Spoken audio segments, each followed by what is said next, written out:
नमस्कार, आप देख रहे हैं प्रदेश का सबसे भरोसेमंद news channel India news Uttar Pradesh Uttarakhand और मैं हूं आपके साथ सीमा चौधरी। बड़ी बहस में आज चर्चा करेंगे बीजेपी संकल्प और कांग्रेस का घोषणा पत्र को लेकर। दरअसल बीजेपी ने लोकसभा चुनाव के लिए अपना घोषणा पत्र जारी किया। बीजेपी का संकल्प मोदी की गारंटी, इसको नाम दिया गया है। संकल्प पत्र में पहली कॉपी गुजरात, हरियाणा और छत्तीसगढ़ से आए 3 लोगों को दिया गया। ये वो लोग थे जिन्होंने मोदी सरकार की पिछली किसी न किसी योजना का फायदा मिला हो। पार्टी ने पिछले 10 साल के वादे और उन्हें पूरा करने पर बनाकर एक वीडियो भी जारी किया। इसके बाद पीएम मोदी ने 2024 की गारंटी यानी कि वादे भी गिनवाते हुए नजर आए। उसके बाद 24 गारंटी दी गई। इसमें 70 साल की उम्र से ऊपर के लिए किसी भी वर्ग के लिए बुजुर्गों को आयुष्मान भारत योजना के तहत 5 लाख रुपए के तक के मुफ्त इलाज, 3 करोड़ लोगों को मकान, गरीबों को मुफ्त राशन 2029 तक देने की गारंटी यहां पर दी गई है।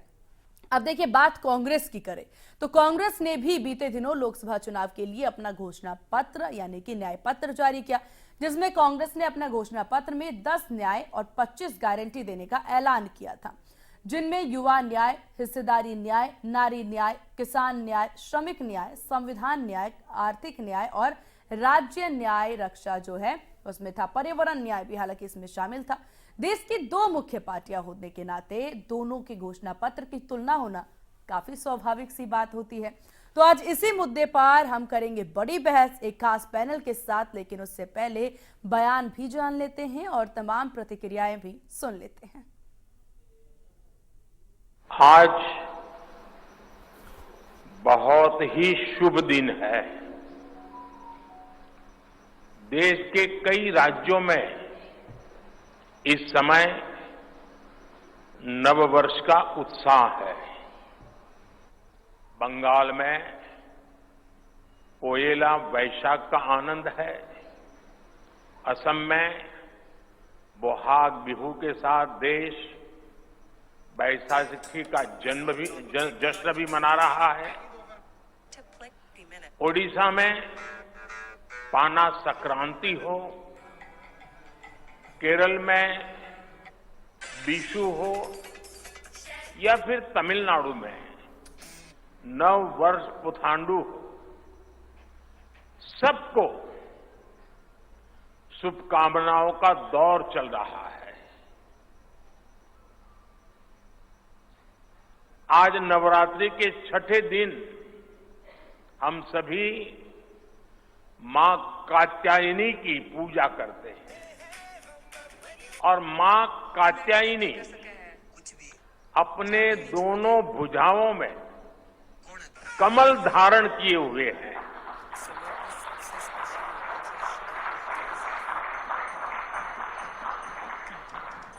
ये संयोग भी बहुत बड़ा आशीर्वाद है।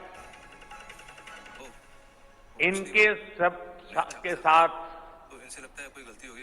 सोने में सुहागा। आज बाबा साहब आंबेडकर की जयंती भी है।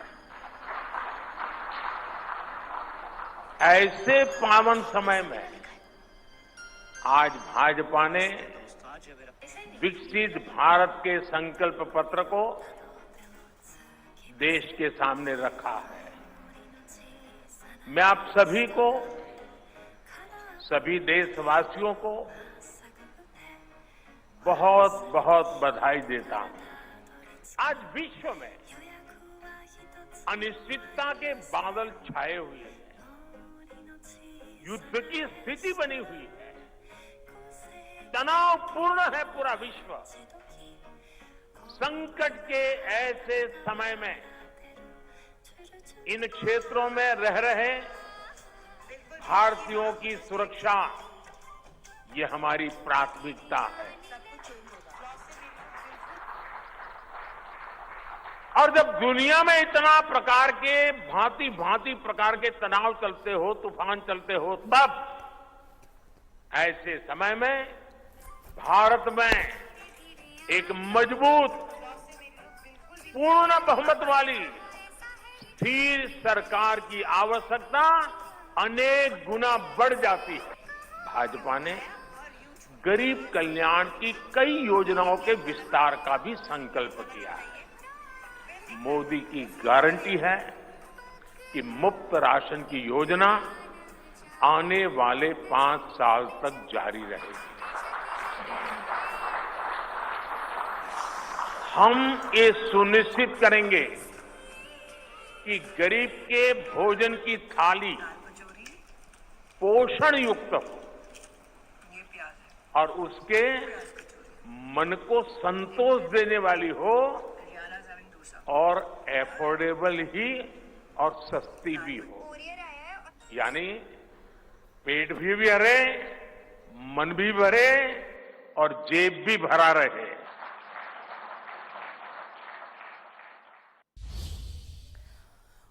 और चलिए इसी महत्वपूर्ण विषय पर बड़ी बहस की करते हैं शुरुआत। हमारे साथ पल्लवी सिंह बीजेपी प्रवक्ता हैं, हमारे साथ जितेंद्र वर्मा सपा प्रवक्ता है और मनीष अग्रवाल राजनीतिक विश्लेषक हमारे साथ है। आप सभी का बहुत स्वागत है इंडिया न्यूज उत्तर प्रदेश उत्तराखंड पर। पल्लवी जी, सबसे पहले शुरुआत आप ही से कर लेते हैं, क्योंकि आज आप लोगों ने अपना संकल्प पत्र यानी घोषणा पत्र जारी कर दिया है। इस घोषणा पत्र को लेकर के क्या कुछ बड़ी उम्मीदें? देखिए, घोषणा पत्र जो माननीय मोदी जी ने जारी किया है, ये बहुत ही अच्छा है और ये हमारे पिछले 2 टर्म का एक्सटेंशन है।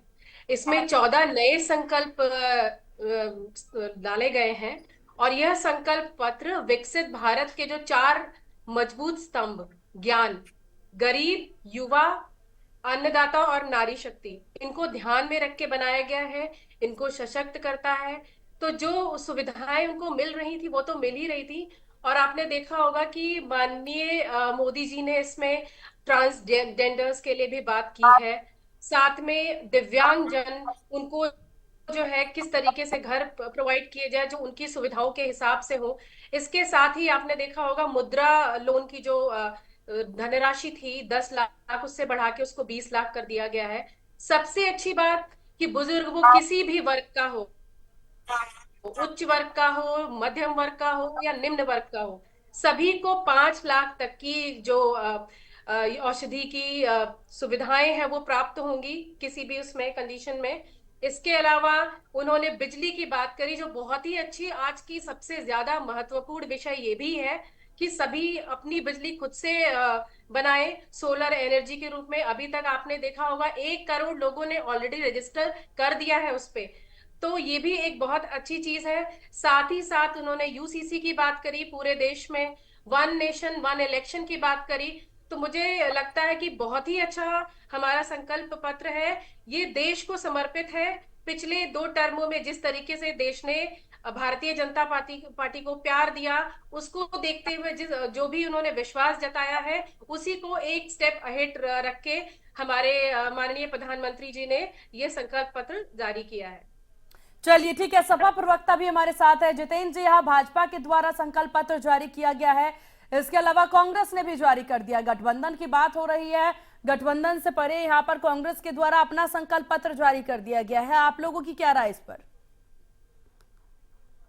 देखिए, मोदी जी स्वयं में झूठ की गारंटी है। मोदी जी स्वयं में झूठ की गारंटी है। मोदी जी ने भाजपा का तीसरा झूठ संकल्प पत्र देश की जनता के सामने रखा है। देश में 10 साल से भाजपा की सरकार है। इन 10 सालों में मोदी जी इस देश के किसानों का भरोसा नहीं जीत पाए। किसानों के संबंध में मोदी सरकार की जो नीति रही है वो कभी किसान ने स्वीकार नहीं की। देश में लंबे समय से किसान आंदोलित है, धरना आंदोलन कर रहा है, धरना प्रदर्शन कर रहा है। मोदी सरकार किसानों की उन मांगों को, उन बातों को अनसुना कर रही है, सुन नहीं रही है। तो ऐसे में घोषणा पत्र लाने का कोई भी देश की जनता इसको गंभीरता से नहीं लेगी। देश की जनता समझ चुकी है कि 10 साल से ये भारतीय जनता पार्टी की सरकार नौजवानों के सपनों को कुचल रही है, किसानों के सपनों को कुचल रही है। तीसरा घोषणा पत्र लाने से पहले पुराने वादों की तरफ ध्यान रखना चाहिए था। क्या किसानों की आय दोगुनी हुई है? क्या बेरोजगारी दूर हुई है? क्या महंगाई कम हुई है? क्या गरीबी दूर हुई है? क्या गरीबों और अमीरों के बीच जो बड़ी खाई 10 साल में भाजपा सरकार ने बढ़ाई है उसमें कितनी कमी आई है? ये लगातार किसान 10 साल तक परेशान रहा।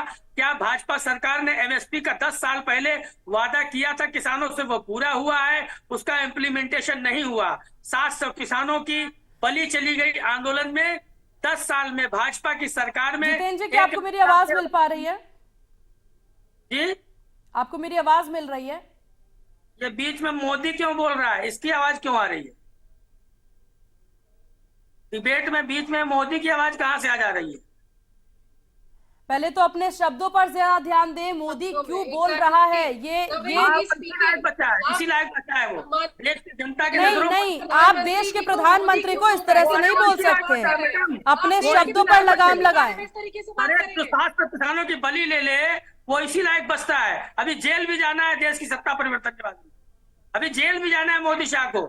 जिस तरह का कर्तव्य लोगों ने देश की जनता के साथ किया है ना, 700 किसानों की बलि लिए, 700 किसानों को जैसे उन्होंने बेघर कर दिया है। आप जिस तरह के शब्दों का इस्तेमाल जितेंद्र साहब कर रहे हैं, इससे आप अपने पार्टी को रिप्रेजेंट कर रहे हैं, अपने पार्टी के सपा की सोच को रिप्रेजेंट कर रहे हैं। तो जरा शब्दों पर संयम रखें। और चलिए ठीक है, चलिए ठीक है, चुप मोदी की रहिए। भाषा बोलोगी? कांग्रेस की विधवा क्यों कहा सोनिया जी को? अखिलेश यादव, मायावती, राहुल गांधी को 3 इडियट्स कहा जब बोली थी आप? नहीं बोली थी। क्यों नहीं बोली थी? ये खूनी पंजा कहा तब बोली थी आप?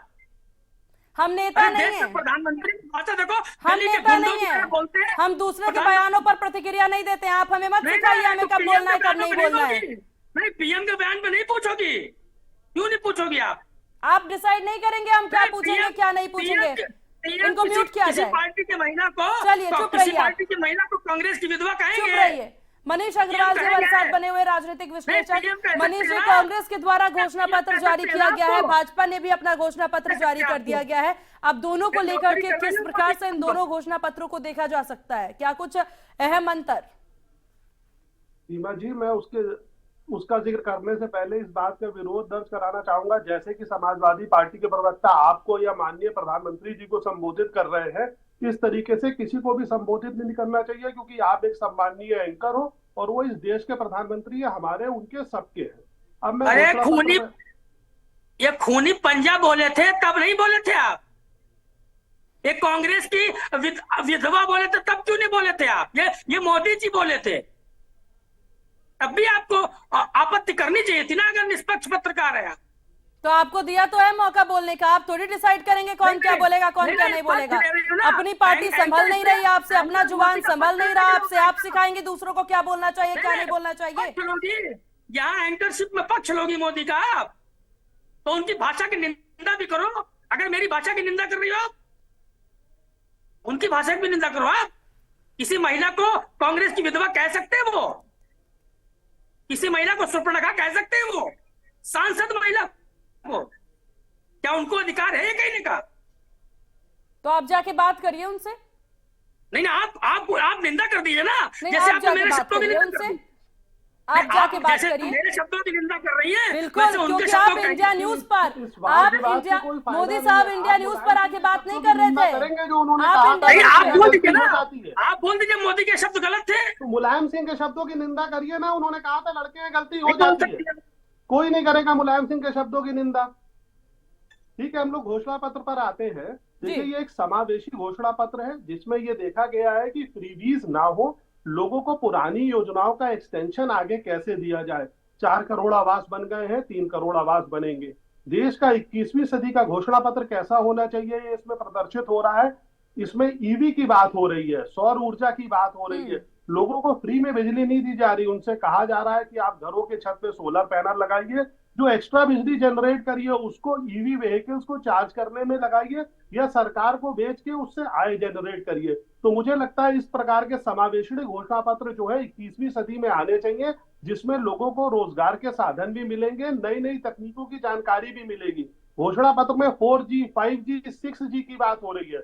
6G जो अभी भारत में बहुत ही कम सुना जाता है, 5G तो उपलब्ध है। तो हमें लगता है कि आज का जो घोषणा पत्र था उसमें आज की भी बात हो रही थी, पीछे की भी बात हो रही थी, और अगले 5 सालों में क्या होगा इसकी भी बात हो रही थी। मुद्रा लोन की लिमिट जो 10 लाख से 20 लाख करी गई है, स्वरोजगार को बढ़ावा दिया जा रहा है, क्योंकि सरकारी नौकरियां जो है लिमिटेड है। हर युवा को सरकारी नौकरी नहीं मिल सकती, जैसे कि भारत एक युवा देश है। तो इस तरीके की योजनाओं से सरकार जो है हर लोगों तक पहुंचना चाह रही है। लखपति दीदी 1 लाख रुपए कैश देने से नहीं बनेगी। सरकार की योजनाओं में महिलाओं को जोड़ना होगा। सरकार जो प्रधानमंत्री आवास योजना में मकान देती है वो महिलाओं के नाम रजिस्ट्री इसीलिए कराती है कि वो सरकार की योजनाओं में जुड़े, उनके अंदर ये भावना आए कि हाँ हम भी सक्षम है, हमारे पास कुछ है। तो इस तरीके की योजनाओं को लाना मुझे लगता है ज्यादा फायदेमंद है। ज्यादातर कैश बेनिफिट की योजनाएं जो और पार्टी लाती है, उस कैश बेनिफिट को अरेंज आप कैसे करोगे, बजट में कैसे उसका प्रावधान होगा, कहां से वो चीजें आएंगी। इसलिए आप उन चीजों को करो, जैसे 5 लाख रुपए की आयुष्मान योजना है वो चल रही है। 70 साल के बुजुर्गों को अगर उसका बेनिफिट दिया जाता है तो वो उसका बेहतर इस्तेमाल करेंगे और स्वावलंबी होंगे। उनको आत्मनिर्भर बनाया जाएगा कि अगर उन्हें बीमारियां होती है, जैसे कि इस उम्र में थोड़ा सा ज्यादा होती है, तो उन्हें इलाज कराने के लिए परेशान नहीं होना पड़ेगा। तो मुझे लगता है इस तरीके की योजनाएं जो जनता से लेकिन मनीष जी, यहाँ पर अगर घोषणा पत्र पर अगर नजर डाल लिया जाए, गरीब, युवा, महिला, ये वो बेसिक कंटेंट है, ये वो बेसिक पद्धति है जिस पर हर पार्टी चलती नजर आती है। और ना केवल आज से बल्कि कई सालों से देखा जाता है कि हमेशा घोषणा पत्र में इन्हीं को मेंशन किया जाता है। बाकी घोषणा पत्र से बीजेपी की घोषणा पत्र इन्हें लेकर के कैसे अलग है? क्योंकि कांग्रेस ने भी अपने घोषणा पत्र में इनको मेंशन किया है, रोजगार की बात की है, जो 10 गारंटी की बात यहाँ पर कांग्रेस के द्वारा की गई है, जिसमें न्याय को लेकर के आगे चलने की बात की गई। तो ये वो पद्धति है जिस पर हर पार्टी चल रही है, लेकिन ये घोषणा पत्र बाकी घोषणा पत्र से कैसे अलग है?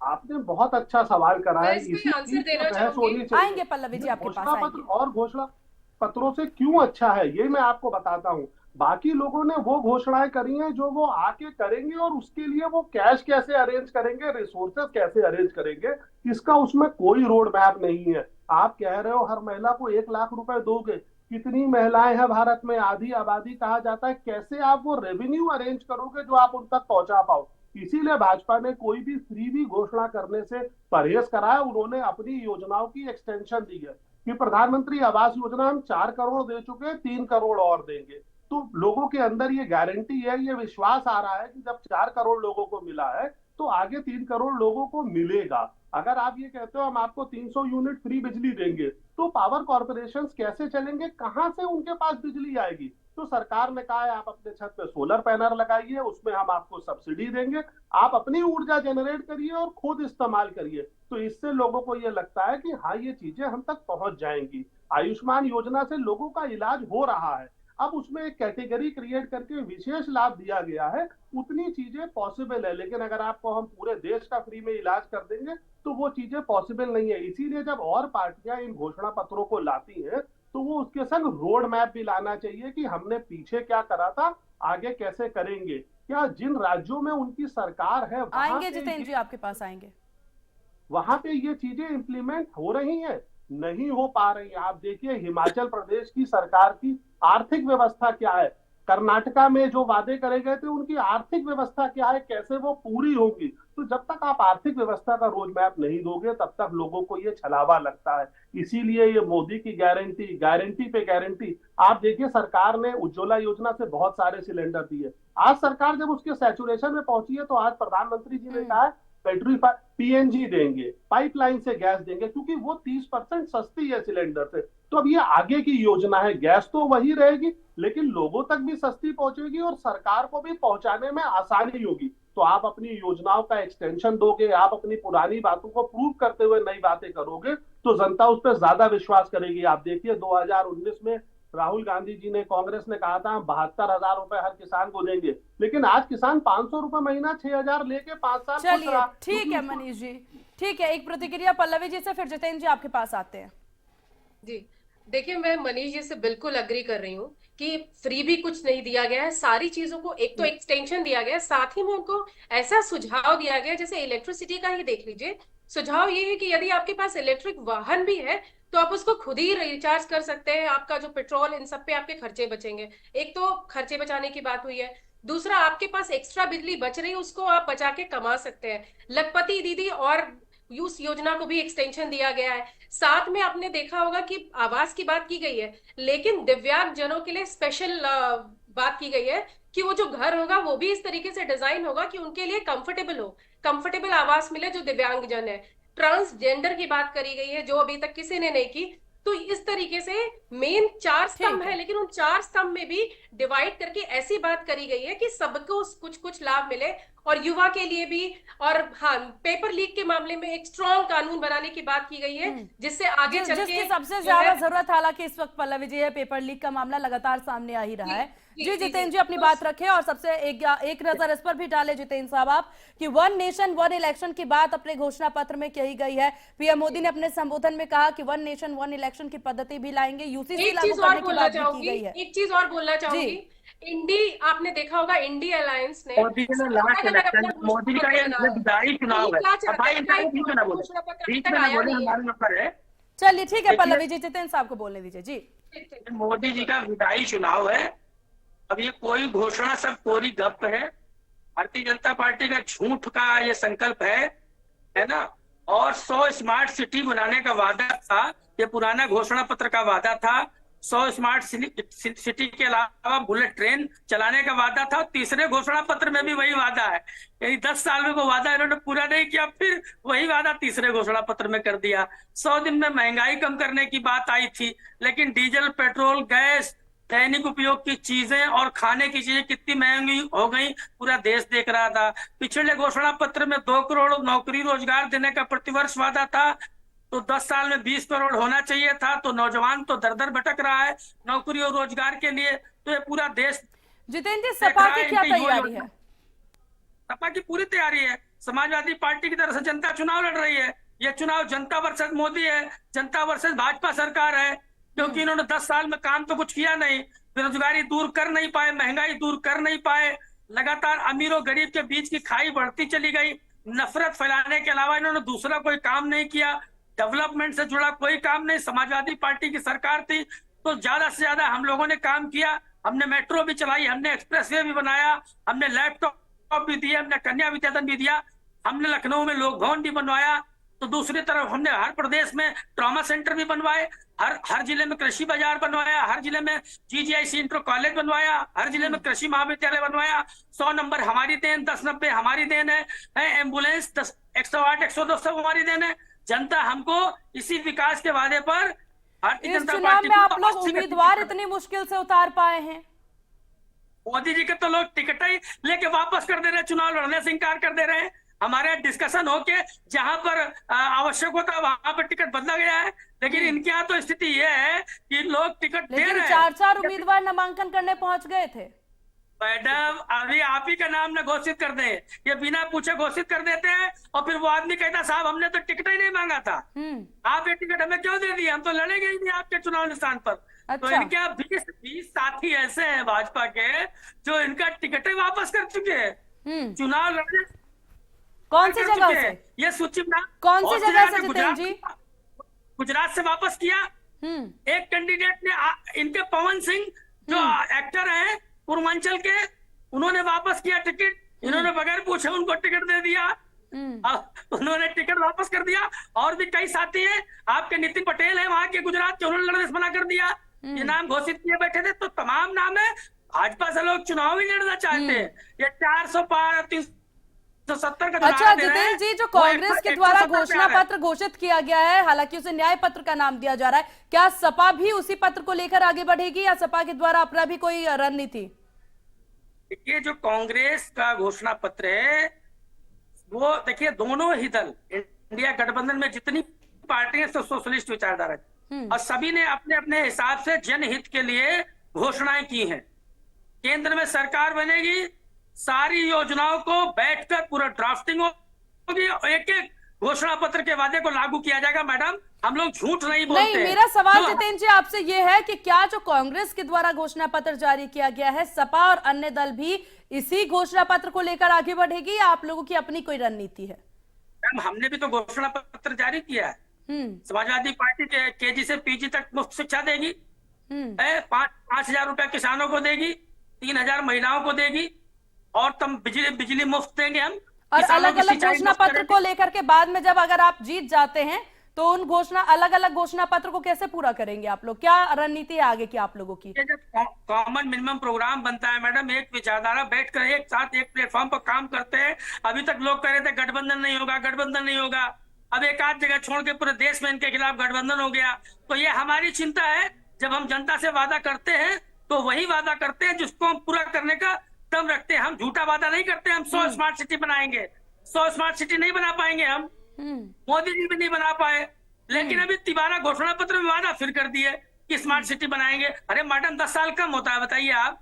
10 साल में कोई स्मार्ट सिटी बनना चाहिए था, नहीं बनना चाहिए था। अगर इन्होंने 100 के बजाय 1 बना दिया होता तो देश की जनता इनके घोषणा पत्र को सही मान लेती।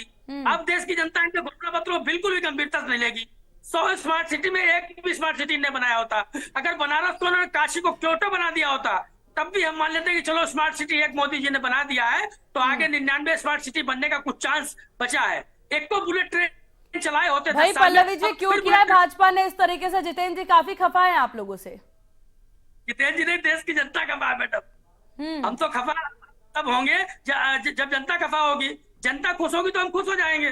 अच्छा भाई जनता खुश नहीं है मैडम। एक बुलेट ट्रेन चला देते अगर, एक बुलेट ट्रेन, अब शताब्दी एक्सप्रेस के बराबर वंदे भारत है। अब ये कहते हैं हमने नहीं, बुलेट कहाँ है भैया, जो चाइना में 400 किलोमीटर की रफ्तार से चलती है। सही बात है पल्लवी जी, कहाँ है बुलेट ट्रेन? बताइए जितेंद्र जी को। 200 की स्पीड की गाड़ियां तो पहले हमारे यहाँ मौजूद है मैडम।